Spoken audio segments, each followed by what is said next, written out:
ensayas rápido, no te sabes poner el pie.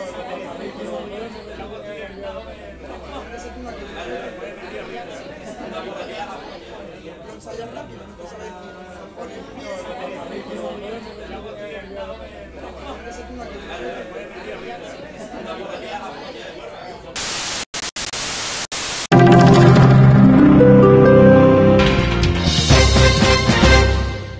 We're back with you from Civil Discourse Now. I'm Mark Small. I'm Paul Wagner. We are coming to you from Big Hat Books, 6510 Cornell Avenue in Broad Ripple on the north side of Indianapolis. Great place to buy books, really neat selection of stuff. The book by Andy Jacobs Jr., retired congressman, The 1600 Killers. And it is about declarations of war, and that's our topic today. Our guests are James Neese, who's Libertarian candidate for the 89th District here in Indianapolis. It's on the east side. It includes Beech Grove in Irvington. And your website is, James? JamesNeese.com. And Jeff Cox, who is local attorney and something of a war nut. Welcome, Jeff. You're a frequent guest here. I'm a Buckeye. That's true. We're killer nuts. Not in the Final Four, you weren't. No, we weren't. Blowing a 13-point lead twice. And that means 26. So we've been talking about, Jeff was talking about communism and Marxism as justification for the United States using military force in other countries because Marxism is growing there. Because an ideology or belief has as its goal exclusion of every other belief, should we use that as a premise to attack another country? No, I mean, I like to think of it like this. If we look at legal terms, there's a castle doctrine and then there's a standing ground law. Like we can apply this to like everyday American states as well. If I want to run my country by a castle doctrine, the only threat that I would see to the United States is someone literally coming on the United States and attacking us. Be it like some country in South America coming up through the Louisiana Bayou and invading and taking over the city of New Orleans, because that's in our castle. That is our right to defend ourselves, and that's justification for war. But if you're going to go like through a stand my ground routine where it's just like I can go anywhere I want in the world, and if there's a threat to me, if I'm just going through these different countries and I see a threat there, then I must destroy that threat at all costs. And I feel like our foreign policy is more like a standard ground policy. It's like it could be a country 3,000 miles away that's no direct threat that just says crazy things like American empire is imperialist or American empire is globalist. It just irrates us. It's like, well, what are we going to do about it? We have to sanction this country over and over again. And then you get to the point where it's like, well, they're not obeying our sanctions and whatnot. You use military force on them, and that's the point where you start denying that the Constitution, there's no declaration of war, because we feel like anywhere we go, and we have to commit force there to take over these countries, topple these regimes, topple these ideologies. But there was no declaration of war in the first place. It was just posturing on both sides until one side just couldn't take it anymore and had to do some sort of action. But isn't the lesson of 9/11 that even anyone can be a threat to the United States through the use of terrorism? That they flew planes into buildings. That it doesn't. You say they're not a threat. The people on the other side of the world can be a threat, can't they? Well, if you look at how 9/11 was done in itself, it's like, well, we have to take out Al-Qaeda. That's the goal. We have to take out these terrorist cells. But if that was the case to eradicate an ideology, you'll be at war for a century or two. You cannot eradicate an ideology because every person you kill trying to fight this ideology is replaced by 3 more because you're occupying the country. Didn't we eradicate Nazism? No. Didn't we eradicate fascism? I mean, they're pretty much gone.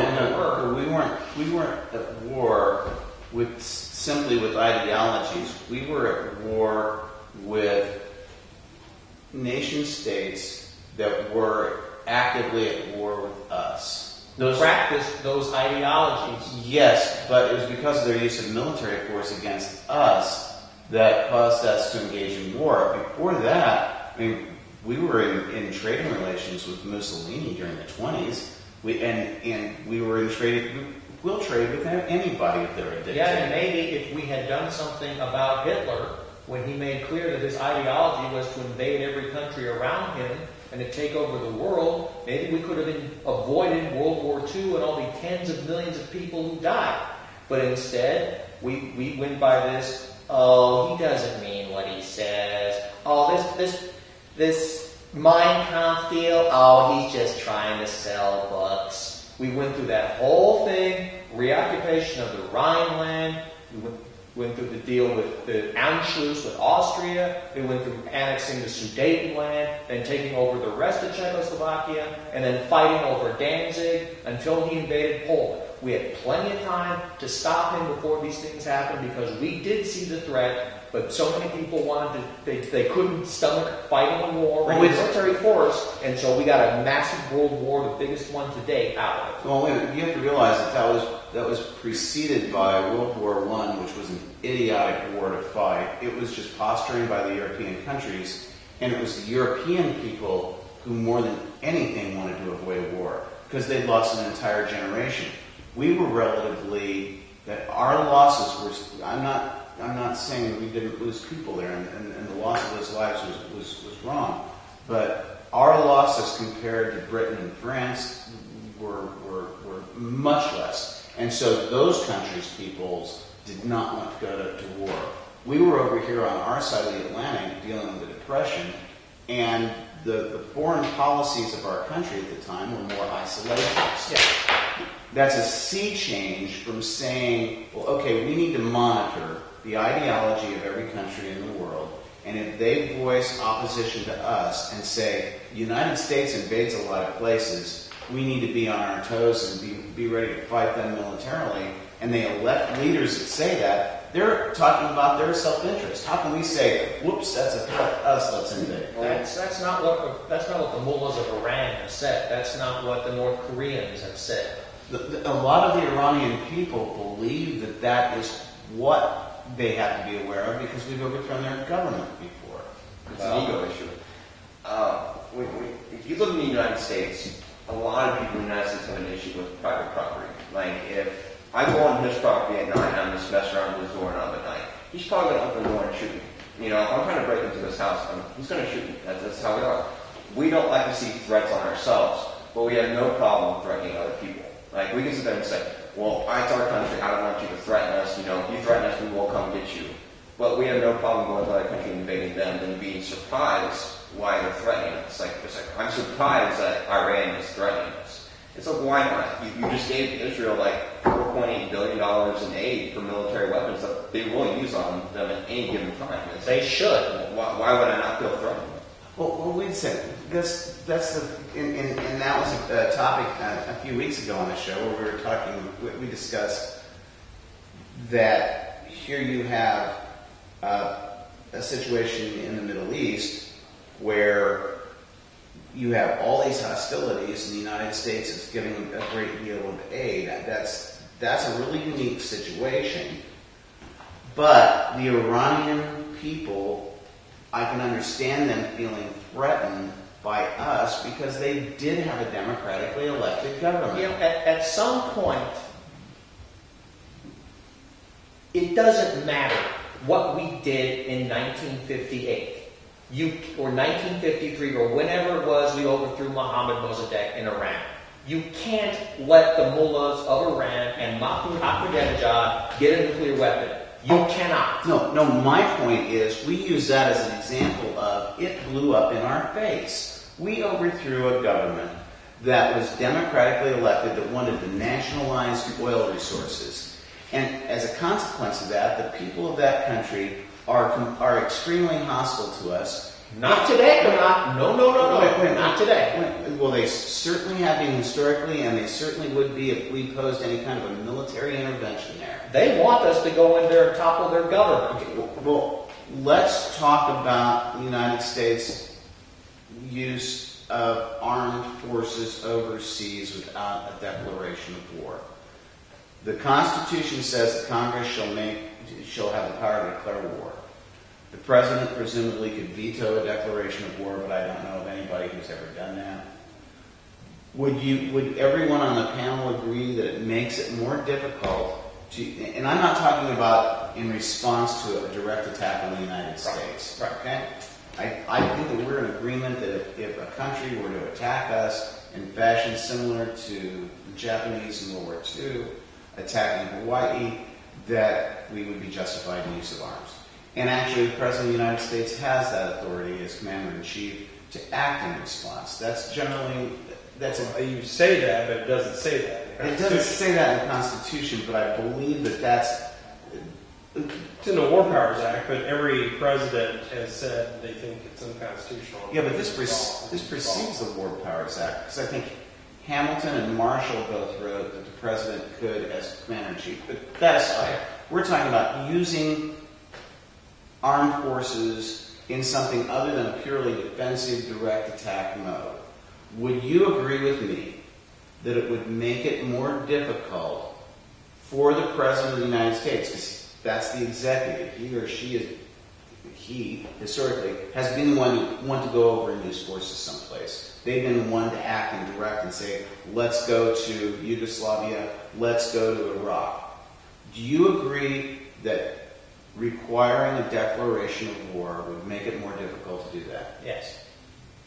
No, if it's a existential threat, and there's a reason to do that, the military is subject to the rule of civilian rule.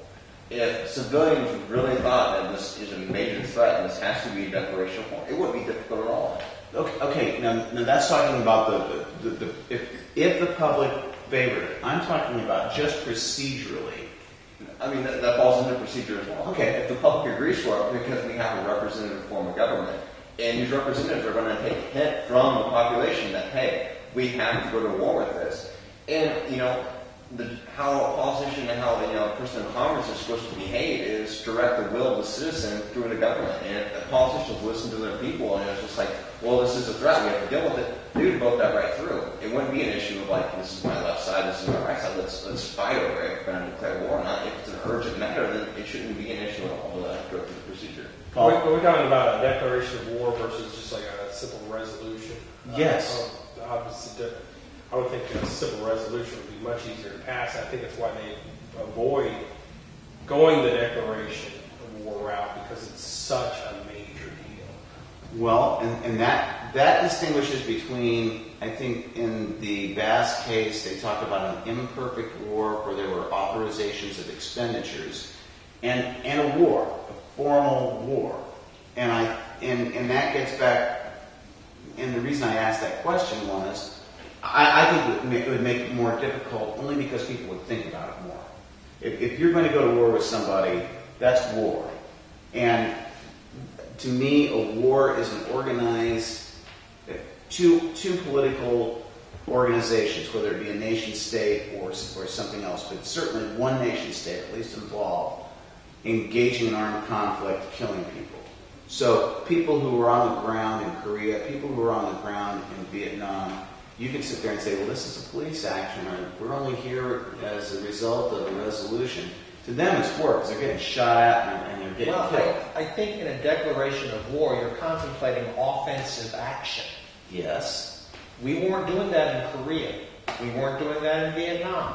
In Korea, we were defending the South Koreans. In Vietnam, we were defending South Vietnam. We didn't invade North Vietnam. We didn't seek to topple the North Vietnamese government.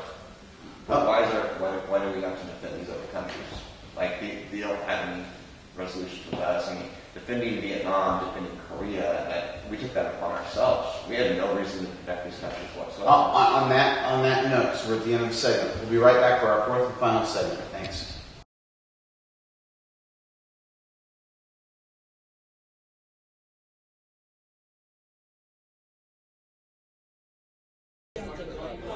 Ensayar rápido, no pasa nada.